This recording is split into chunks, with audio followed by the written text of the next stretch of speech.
Hello everyone. This is your second of two videos on the United States Congress. In part one we talked about the institutional structure of Congress, and in this one, part two, we're going to talk about some of the important political dynamics of the United States Congress. So this one's about politics. And the main topics that we will address in this one are first the notion of representation, which of course is what Congress is supposed to be all about. It is supposed to be about representation. And so we'll talk a bit about that. Then we will take up the question of why Congress is so unpopular. Because Congress is unpopular. And given that they are supposed to be a representative institution, we should probably ask why the people Congress represents are unhappy with what they're doing. We'll also then move to talking about why they are dysfunctional. I mean, one of the reasons that people don't like Congress, don't approve of Congress, is because they feel that it is dysfunctional, that it is not functioning well. So we're going to talk about that. There are actual reasons why it is dysfunctional at the present time, and it certainly is at the moment.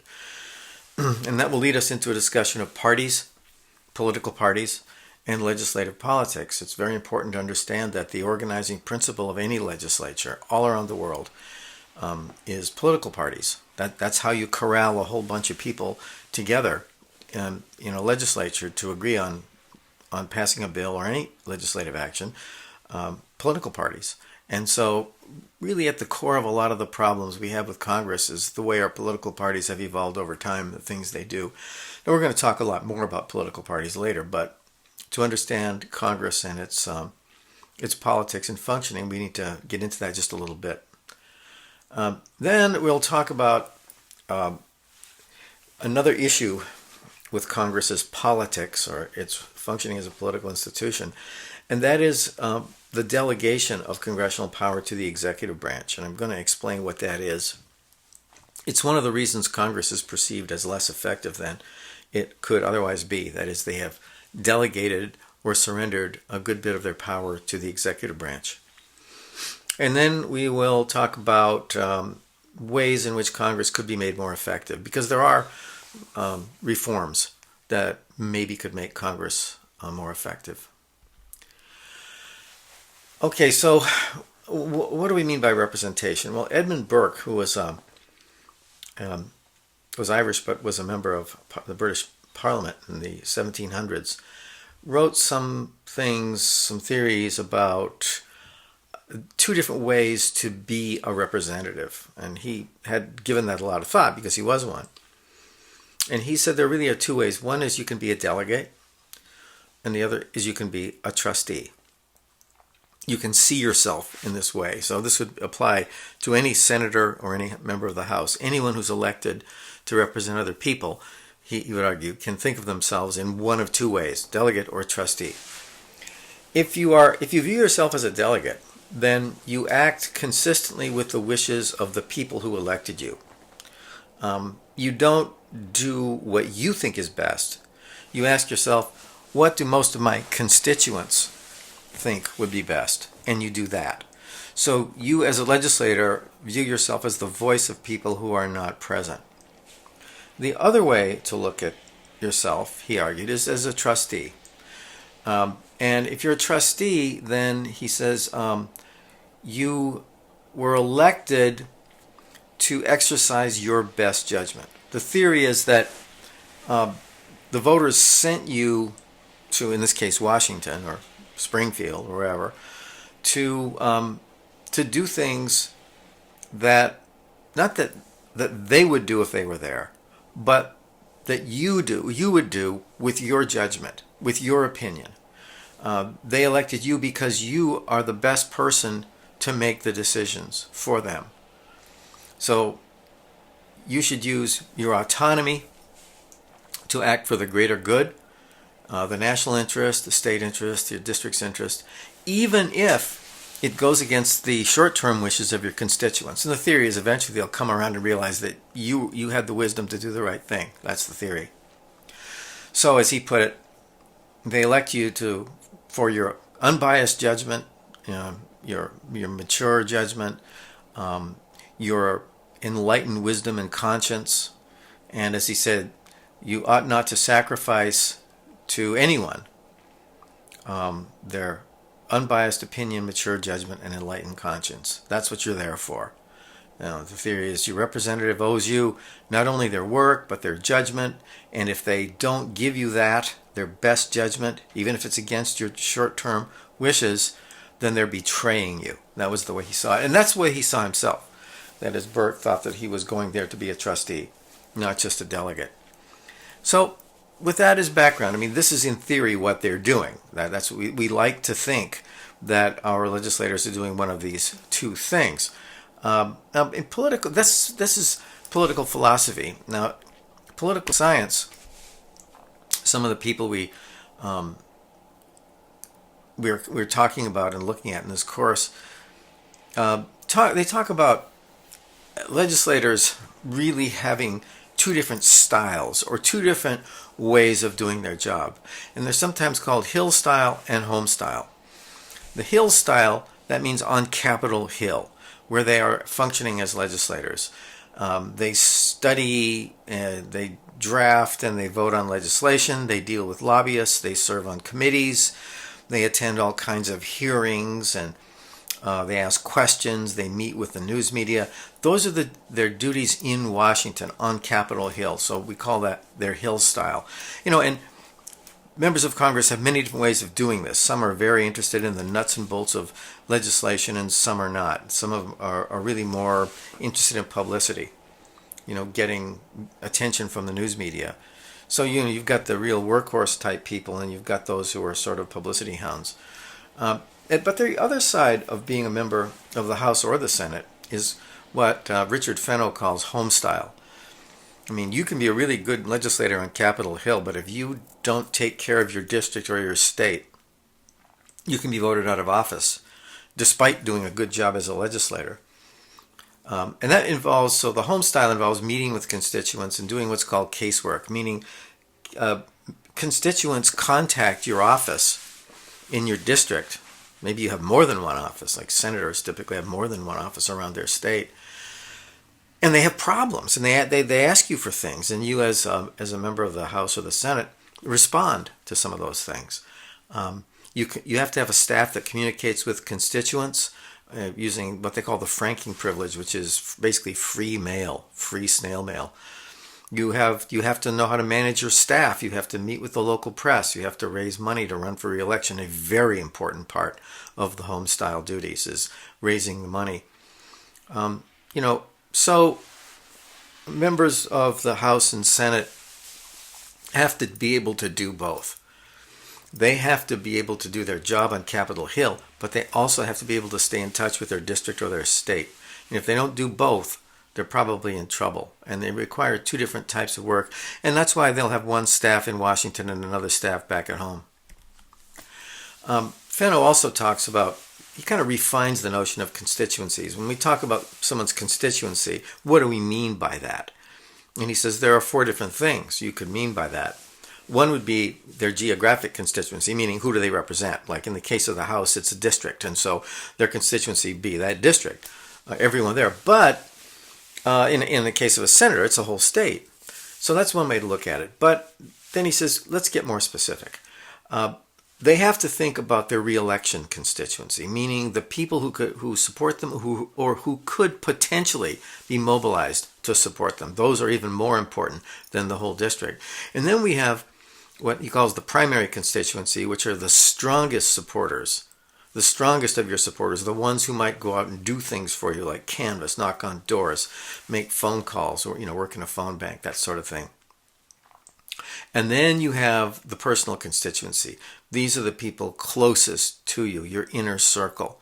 So a member of the House or Senate always has basically four different ways of looking at their constituency, and these are those four ways. And it does, I think if you look at it this way, it helps you to understand some of the actions that your legislators, our legislators, take, which may seem inexplicable at times. Sometimes they do things that may not seem the best for their district, but it might relate, for example, to help to serving the primary constituency or the re-election constituency. And that may be more central to a representative's needs as the election approaches than serving the interests of their entire district. So let's put this a little bit together. I mean, who should they represent? You know, think about it broadly. If we think about our member of Congress, who do we want them to be thinking they're representing? You know, we talked about the district. I mean, how do you do that? Well, deliver goodies. You know, sometimes that's called pork. You know, there'll be money coming to the district or the state to build a bridge or fix a highway, grants for expanding the internet, things of this sort. In the case of a state with senators, they are looking at the big picture for their entire state. So like a senator from the state of Illinois is thinking about what kinds of things would benefit the whole state. Or should they think of their district, their state? Should they think of U.S. national or public interest? And what would that be? How do you understand the interest of a whole country? Or should they think about their party's interest? And we'll talk about this in a minute. There's a lot of partisanship in Congress, you know, where they're not really, many people are not really thinking about what's best for the country, the state, or their district. They're thinking about what's best for their party, the Republican Party, the Democratic Party, staying in power. Should they be thinking a lot about, as we just talked about, those who contributed to their campaign, gave them money? Or maybe they should think about themselves as representatives of essentially sociological groups. Maybe they should think of themselves as representing, you know, gender, race, ethnicity, religion, social class, occupational categories, etc. Or what? Maybe they should think about matters of humanitarian concern. You know, all of humanity. What is best for the world as a whole, and especially in matters involving things like climate change or this sort of thing. Or maybe the Earth itself. You know, people have talked about that. Maybe looking at the Earth itself as something that should be preserved and cared for. So I'm just trying to suggest there are many ways a legislator can define the notion of who and what they're representing.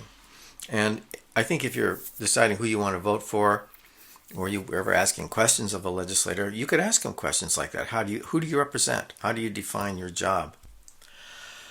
So let's take up this question of why Congress is so unpopular. And if you look at this, you can see that they are unpopular. I mean, this is from Real Clear Politics, where what they do here is they aggregate or average together a lot of different polls. This is not one poll. This is many, many polls that have been aggregated over time.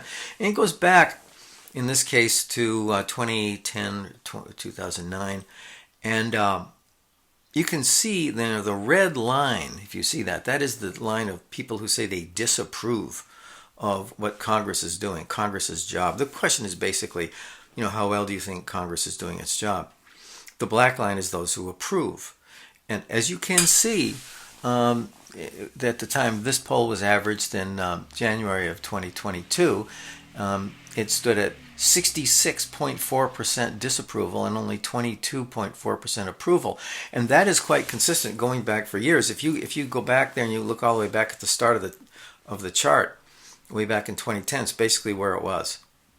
Why is Congress so unpopular? And why have they been unpopular for so long? And believe me, I could have gone back much further than this.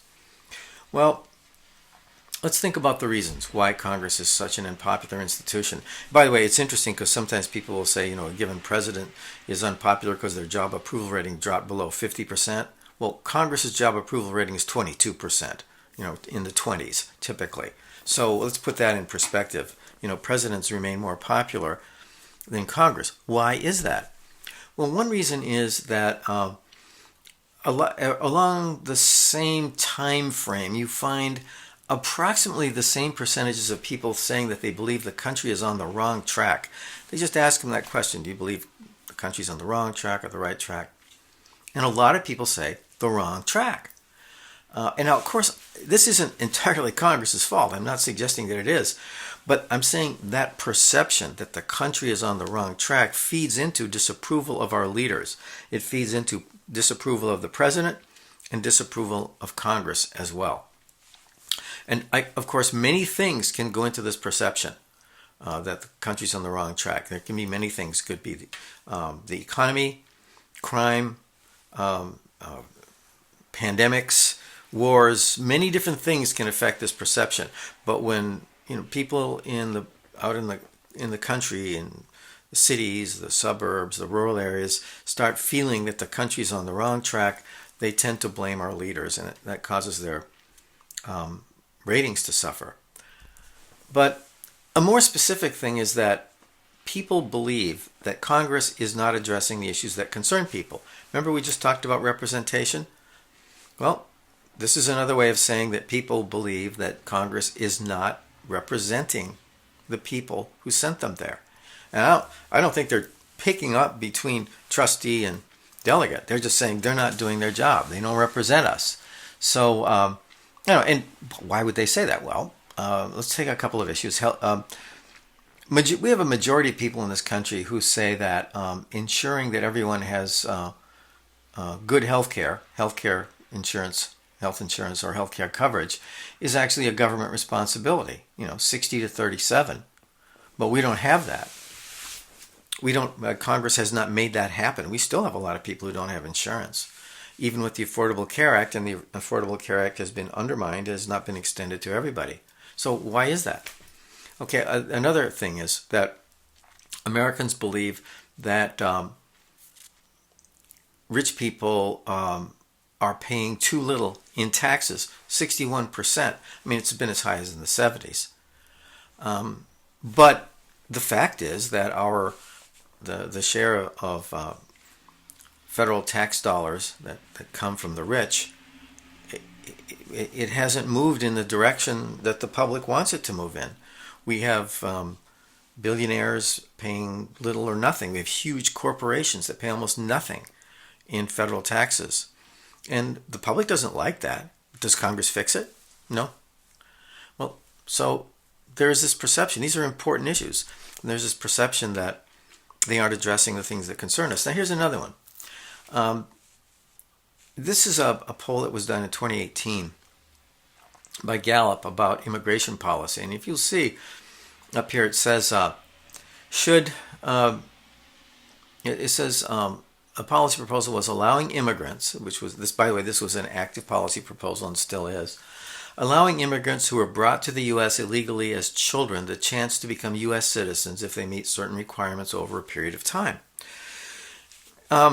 These are the people that were sometimes called dreamers. And so as you can see, I'm just looking at the top line here, 83% of the population, 83% either strongly favored or favored doing that. That is allowing immigrants who are brought to the U.S. illegally through no fault of their own as children, allowing them to become U.S. citizens.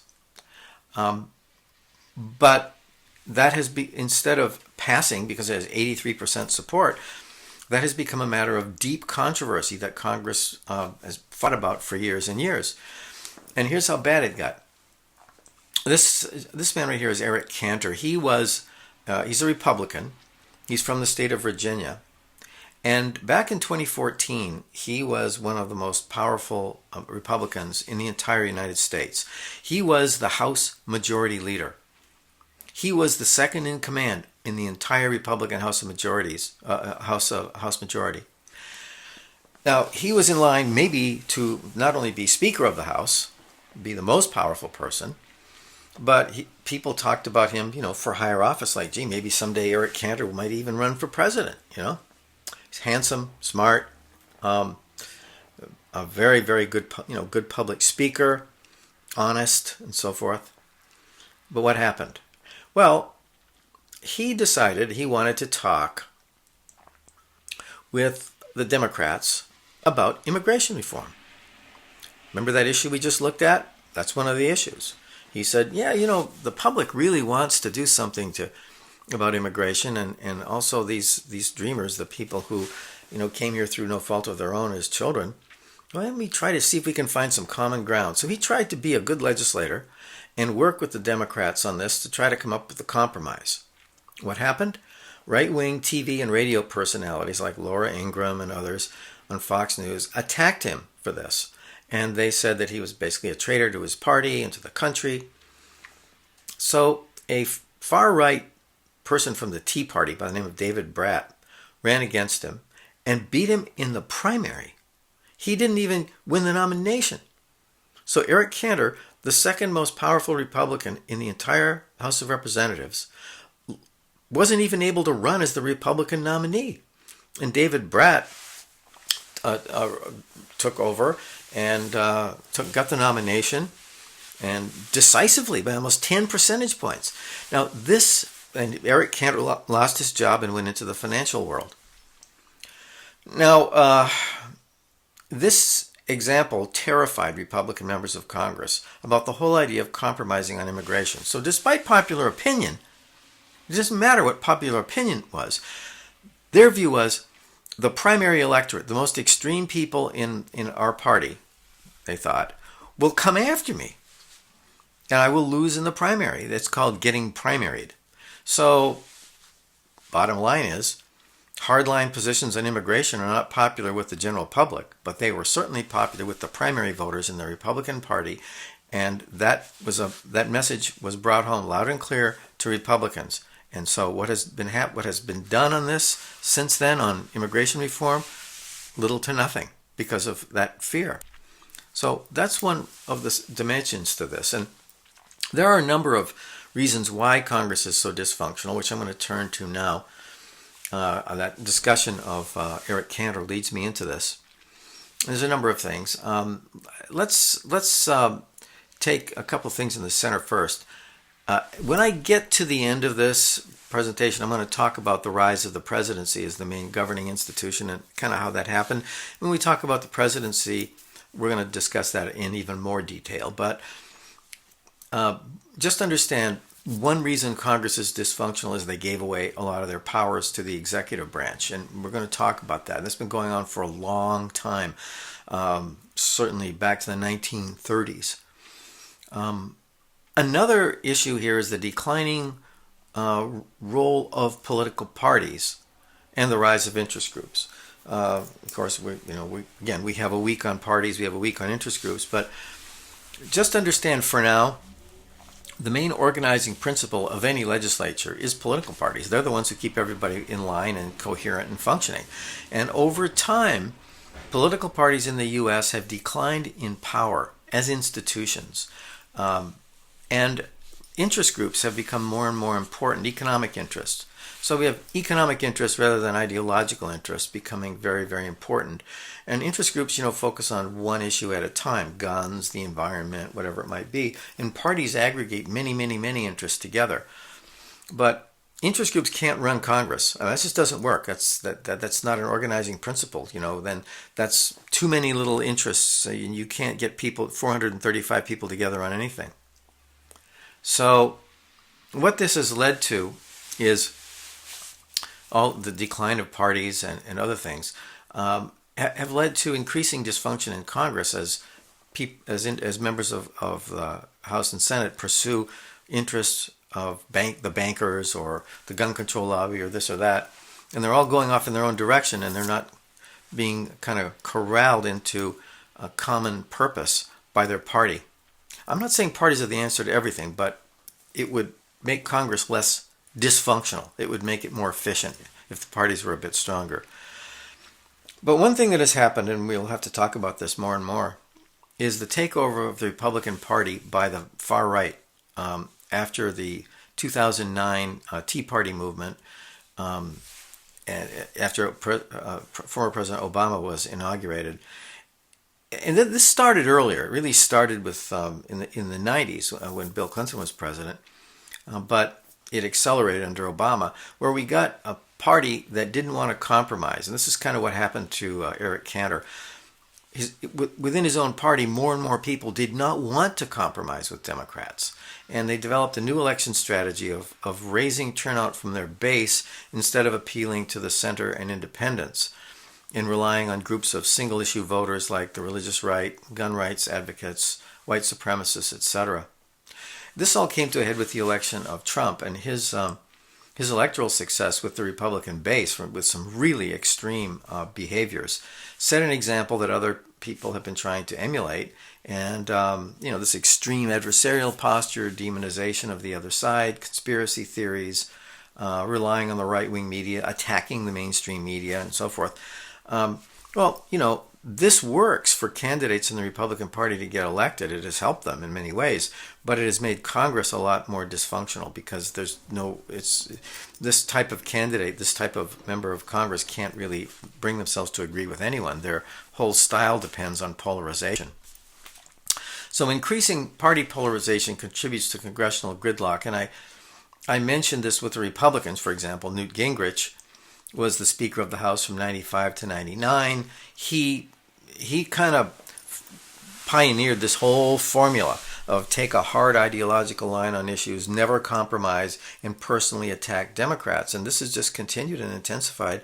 And now the congressional delegation has people in it who believe in conspiracy theories and, want to destroy the government and all sorts of things that didn't have before. On the Democratic side, the progressive caucus has become a lot more influential, larger and more influential, and that includes Democratic socialists like Bernie Sanders and so forth.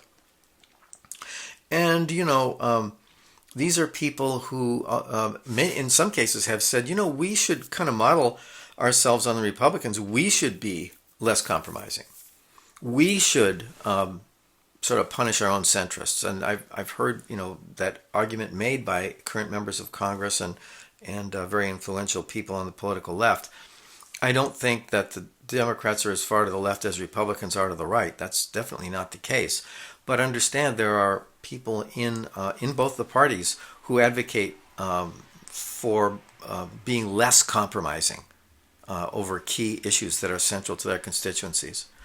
And so, we have had a time in the past when consensus and compromise was the goal of everybody, just about everybody. And now there are a lot of people who say they don't want that.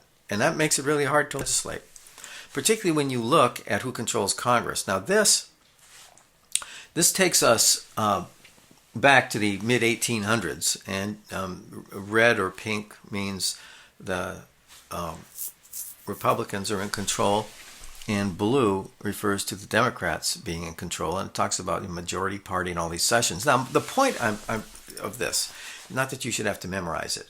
By the way, the top half of the diagram is the Senate, and the bottom is the House. And so you can see as we go through time which party controls which house.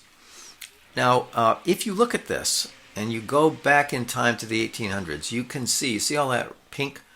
There's a long time here, particularly after the Civil War, when the Republicans most of the time controlled both houses of Congress. And that's because the Democrats were the party of the South, and the South lost the Civil War. And for a long time, the Republicans were kind of the dominant force. But then you see where it turns blue in the 1930s. That is the New Deal era of Franklin Roosevelt that we'll talk more about when we do the presidency. So you can see for a long time, from the 1930s on, Congress was largely run by Democrats. Then we come up to the 1980s, and we begin to see the rise of Reagan and the modern conservatism, and the Republicans make a big comeback. And then we see a lot of what we call divided government. We have periods here where the president is of one party and one or both houses of Congress are of another, or the houses are controlled by different parties. That is a recipe for conflict. And if you have parties where increasing numbers of them don't want to compromise, if you get different parties in control of things, then nothing gets done. And that is kind of where we are at the moment and where we have been for some time. We have parties driving the legislative politics of Congress, which is normal, that's fine, but they're doing it in ways that lead to what we sometimes call gridlock, meaning nothing getting done. So I mentioned this strategy. Here's a diagram of it. Traditional party strategy before all this gridlock emerged was that if you look at the ideological spectrum, liberal on the right, liberal on the left, conservative on the right, and then going higher or lower means more or fewer people. the population was structured kind of like a bell curve. Very few people at the far left, very few people at the far right, and lots of people in the middle. And both parties at the start of the campaign, when they're in the primary races trying to get nominated, they're farther out to their extremes. But in the general election, everyone moved to the middle, toward the median voter. So we get two big centrist parties. That was the traditional strategy that both parties used. And that's why they would compromise in Congress, because they didn't want to be perceived as extreme. But Republicans started in the early 90s with this idea of saying, wait a minute, we don't need to do that. We don't need to go to the middle. We're going to try to maximize turnout from our base, those people way out there by the word conservative. And if we get a lot of those people out, we don't need all the people in the middle. Now, in some elections this has worked, in others it has not worked. I mean, for example, with Trump, he lost the popular vote twice. And so you might say, well, they didn't hit the median voters as hard as they maybe should have. But on the other hand, it can be effective, and particularly in controlling congressional seats and winning in certain states. But the risk is that you alienate the middle. So this is a strategy, and this is the strategy I'm referring to, that Republicans have really, for the most part, begun to adopt.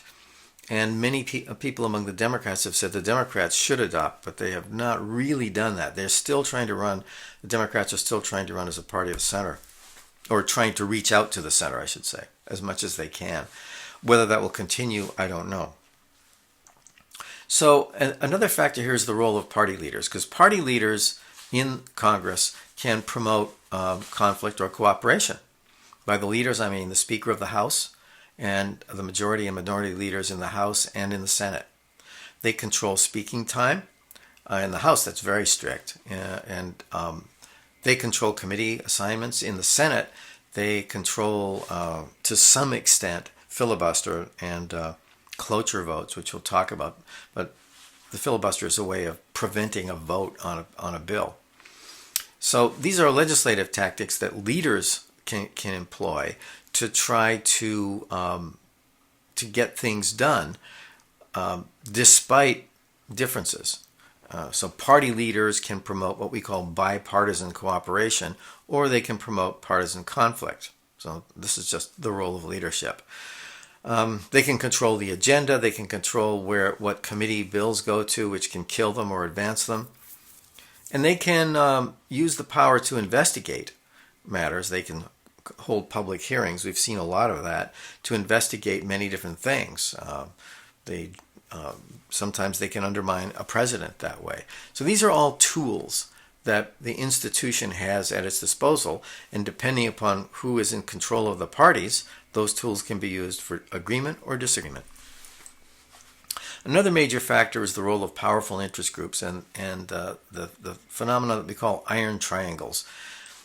An iron triangle, sometimes called a subgovernment, is basically a relationship, a set of relationships where you have people on congressional committees, people in executive branch agencies, and interest group lobbyists who all want to increase spending for certain things.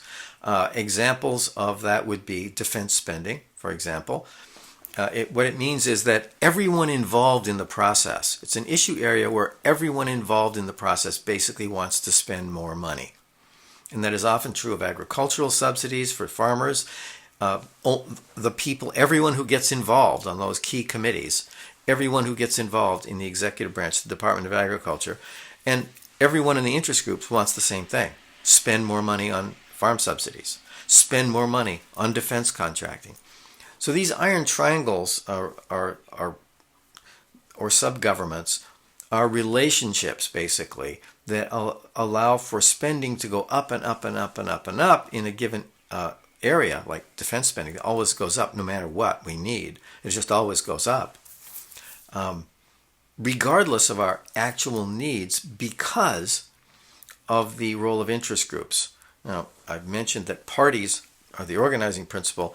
Interests of good functioning legislatures, interest groups, when they become really powerful, which they have, can lead to all sorts of things happening within a legislature that benefit one small group of people, like the gun lobby or the anti-gun lobby or the farmers or any other group you can think of.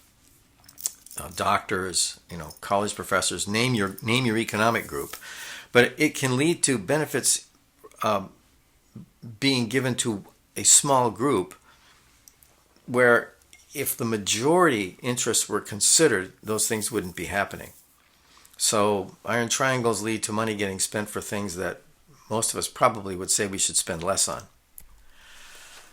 And then why does Congress not work? Well, the filibuster. The filibuster is the Senate. They don't have this in the House of Representatives. In the House of Representatives, speaking time is strictly regulated, but the Senate has a rule, and this is just a rule. This is not in the Constitution. It's just a rule they have that you can talk as long as you want, and that means that they won't vote on a bill until everyone is done talking about it.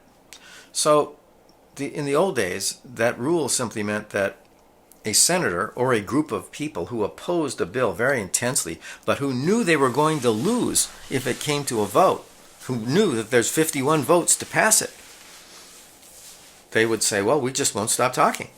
And they would just keep on talking and talking and talking and taking turns, and they'd stay there all night. But of course, eventually they'd have to give up, right? And when they ran out of energy, they would give up and the vote would take place. Or 60 senators can invoke what's called cloture. If 60 senators vote to stop debate, then debate ends. That's the original filibuster. But now the way they do it is any senator can simply say, I object. It requires no effort. That's all they have to do. It just stops. They just can't vote. And this is their rule. This is a rule the Senate has made, and they could change it. This requires no effort, and it can last indefinitely or until you get 60 votes. So what that means is that 41 senators can stop the passage of legislation that has the support of 59 senators, and presumably the House of Representatives as well. Now that is the way the filibuster operates. They don't use it for everything. They don't use it for judicial appointments anymore. They used to. They don't anymore. So certain things like putting someone on the Supreme Court, you can do that with 51 votes. But with legislation, it's a different story. Many people have argued that the filibuster should be done away with, but they still have it for ordinary legislation. Now, this diagram simply shows you how often it's being used, and this is, in the old days there were very few filibusters, but if you look at recent years, you can see there have been many, many cloture votes, and that means efforts to break filibusters. It doesn't mean it. The green line means that it actually succeeded. The blue means someone filed a motion to have a cloture vote. Red means there was a cloture vote, and green means the cloture was invoked. But this shows you how much filibustering has been going on in recent years. And when I say Congress is becoming increasingly dysfunctional, here's one measure of it: filibusters in the Senate.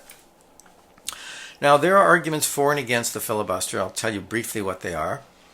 Argument for it is it promotes compromise. It makes people concede. It makes majorities concede ground to agree with minorities. This is the argument that people make. And then other people have said, well, gee, if everything takes 60 votes in the Senate, it means only good legislation will pass. That's what people would say. I'm not saying I agree with this. I'm saying this is your arguments. Other people say, well, it prevents tyranny of the majority. Now, some people might say, well, what's wrong with the majority rule? But some people say, no, tyranny of the majority is a bad thing. In other words, it could be used to protect minority rights. Okay, that's an argument. And that it serves as a counter to the House of Representatives if the House passes extreme legislation. But let's look at the other side. The argument goes that it frustrates the majoritarian legislative process that is actually in the Constitution. Because it says in the Constitution that if it passes both houses by majority vote, that's all you need. The filibuster says, oh no, you might need 60 votes essentially to invoke cloture before you can even vote on it. And as far as protecting minority rights, the fact is the filibuster has historically been a tool of racists and white supremacists who have blocked civil rights legislation numerous times in this way. Another argument against it is that it empowers an anti-democratic and often very small minority of people who wield unusual power, even sometimes one person. And there have been examples of obstructionists and grandstanders, individual senators standing up and doing stupid things like Senator Ted Cruz from Texas standing up and reading from the Dr. Seuss book Green Eggs and Ham, because just staging basically a one-person filibuster and grandstanding, and a bill that he knew was going to pass with a lot of votes from his own party, but he decided to make them look bad. So there are arguments for and against it. It is a subject of great controversy, though. And then I wanted to talk with you very briefly about caucuses. Within Congress, I've made reference to interest groups. Interest groups sometimes lead, interest groups that are active in Congress, trying to influence Congress, lead to members of the House and Senate forming what they call caucuses. So, for example, there's a Democratic Party, but within it there's a progressive caucus. There's a black caucus, there's a boating caucus, there's a border caucus. There are many caucuses. Some are about small things like matters pertaining to brain injury. Others, are caucuses that pertain to really big things, really large issues, like a Congressional Caucus on Central America. It's a big deal. The progressive caucuses, the black caucus, these are big caucuses that have a lot of members and deal with very important pieces of legislation. But the caucuses tend to be connected to interests rather than to parties, and so that is, but they have become a very important part of the structure of Congress. So now I want to talk with you a bit about what all this partisanship has led to. Congress Congress is supposed to do certain things. It's not just passing legislation in the abstract, but they're supposed to be in the forefront of policymaking on certain things, one of which is budgets, and another would be immigration. And Congress is supposed to pass a budget for the start of every single fiscal year, which begins on October 1st. And if they don't have a budget ready, then they're supposed to pass something called a continuing resolution, or a CR, that funds the government temporarily at the previous year's levels. So now, this is why I'm going to explain something, what happens if they don't do this. If they fail to pass a CR, if they don't pass a budget, and then they don't pass a continuing resolution, which would just continue funding it, the government shuts down. The federal government shuts down because the money to run the government stops flowing to all these departments. Now, government shutdowns are an excellent measure of a Congress that is not functioning. So if Congress and the President can't agree on a budget or a continuing resolution before the start of October 1st, then they start using up reserve funds that are already sort of in the bank.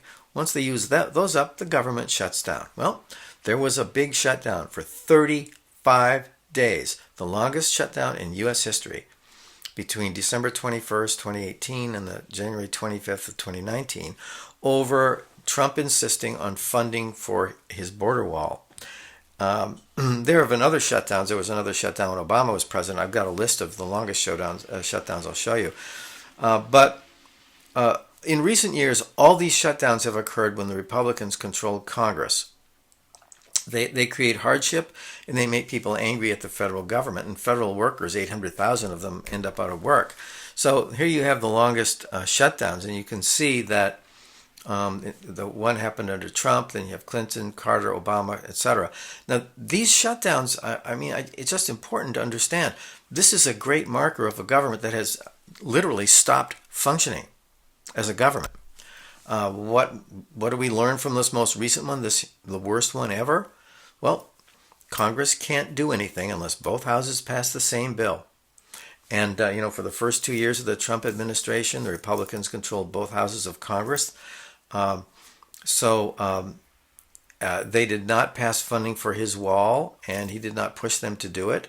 The Democratic-controlled House passed several bills to reopen the government and fund border security. The Republican-controlled Senate wouldn't even vote on any bill unless he approved it.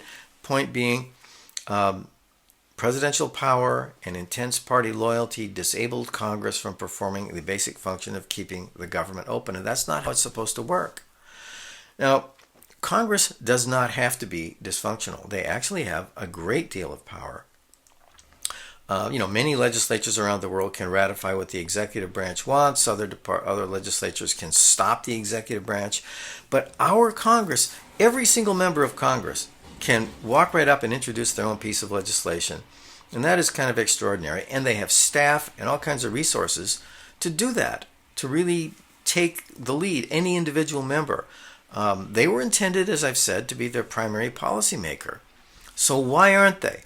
Well, when we talk about the president, what's coming up next, we'll talk about that. But, briefly, the U.S. became a world power, and the president controls foreign policy. That made the president very central. It's hard for 535 people to get their act together to do anything. The party's the organizing principle there, and the parties have weakened. The rise of technology and social media, TV, radio, make it possible for presidents to talk directly to the public, which Congress has a very hard time doing. I mean, who's going to do it, right? And then this thing that I'm going to tell you about, delegation of power, in just a moment. That is, Congress gave a lot of their power to the president. And the upshot of all this is that now we look to the president as the prime mover who's supposed to take the lead in public policy. Now, central to this is the concept of delegation of power. Congress has all the legislative power. That's what it says in the Constitution.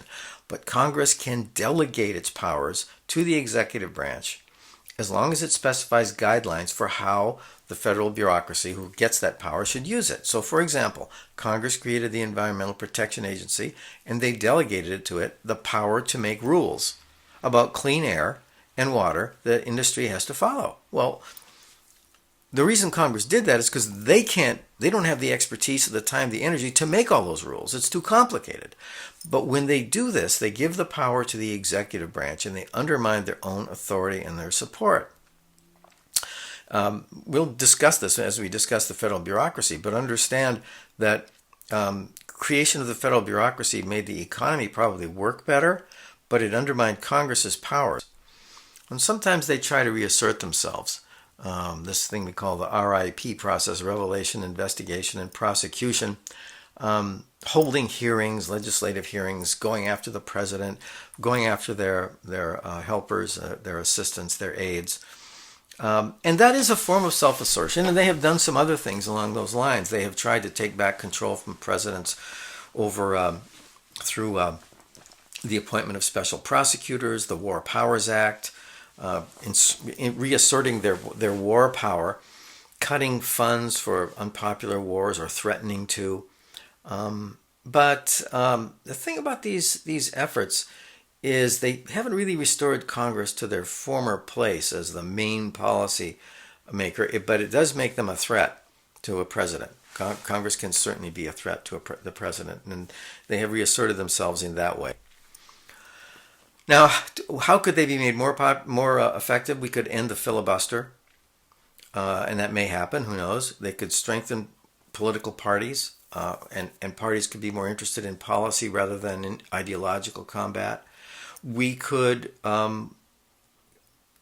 establish or enact effective campaign funding reform, and maybe have public funding of congressional elections. We could strengthen the ethical rules of Congress. We could streamline the federal bureaucracy so it would be more possible for Congress to control it. We could increase the transparency, the accountability of the legislative branch, but you know what? All of these things would require a more informed and interested public getting more involved in it. And ultimately, we could try to rehabilitate the idea of public service and the notion of members of Congress serving all of us rather than narrow interests that help them to get elected and that are sending them the money that they need to stay in power. So that concludes this presentation.